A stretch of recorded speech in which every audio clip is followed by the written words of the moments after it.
आणि मोदीमुळे जर जन्म झाला असेल किंवा या सगळ्या गोष्टी मिळत असतील तर हा एकंदरीतच लोकांनी निवडून दिलेल्या सरकारचा आणि महाराष्ट्राच्या अस्मितेचा सुद्धा हा अपमान आहे। खरं म्हणजे या महाशयांनी पेलगावमध्ये जो 26 आमच्या माय भगिनींचं कुंकू पुसलं अतिरेक्यांनी, ते सुद्धा मोदीमुळेच पुसलं। हे सुद्धा जर सांगितलं असतं तर त्या सत्याला एक खरोखर एक किनार मिळाली असती की हे सत्य बोलत आहे। पुलगावमध्ये 40 जवानांच्या हत्या झाल्या त्याही मोदीमुळेच, आणि ट्रम्प यांच्यामुळे भारताला माघार घ्यावी लागली युद्धामध्ये, तीही नरेंद्र मोदीमुळेच।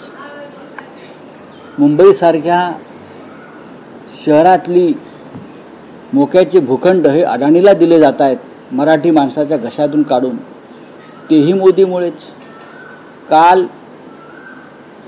आपण पाहिलं असेल की शेतकरी रस्त्यावर उतरले, त्यांच्या जमिनी मोदींचे लोक हिसकावून घेत आहेत डेम प्रोजेक्टच्या नावाखाली, तेही मोदीमुळेच। या देशामध्ये मोदींमुळे बऱ्याच गोष्टी घडत आहेत, त्यातल्या या महत्त्वाच्या गोष्टी आहेत। या राज्याची जनता स्वाभिमानी आहे, ती लाचार नाही। हे जर बबन लोणीकरांना कळत नसेल तर अशा प्रकारची लोक भारतीय जनता पक्षात आहेत हे या महाराष्ट्रानं समजून घेतलं पाहिजे। जे महाराष्ट्राच्या जनतेला लाचार समजत आहेत, अस्वाभिमानी समजत आहेत, मोदींच्या चरणाचे दास समजत आहेत, ही अत्यंत गंभीर गोष्ट आहे। शक्तीपीठ महामार्गाचा तुम्ही विषय काढला, अजित पवार असं म्हणतायत किंवा त्यांचं खातं असं म्हणतंय की कर्जाचा भार हा राज्य सरकारवर येईल आणि हे अवघड जाणार आहे पुढे शक्तीपीठ महामार्गाचा प्रकल्प राबवणं।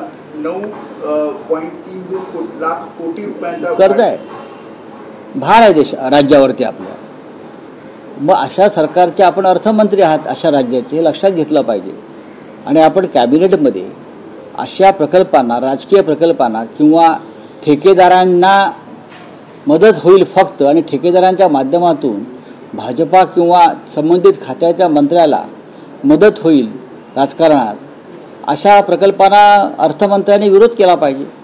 ज्या पद्धतीनं तुम्ही लाडक्या बहिणींच्या संदर्भात विरोध करताय की हा राज्यावर भार आहे, आणि काल 20,000 कोटी रुपये या प्रकल्पासाठी मंजूर केले, त्यातले 10,000 कोटी ठेकेदारांच्या माध्यमातून पुन्हा स्थानिक स्वराज्य संस्थांच्या निवडणुकीमध्ये वळवले जाणार आहेत। विधानसभेत ते झालं, लोकसभेत ते झालं।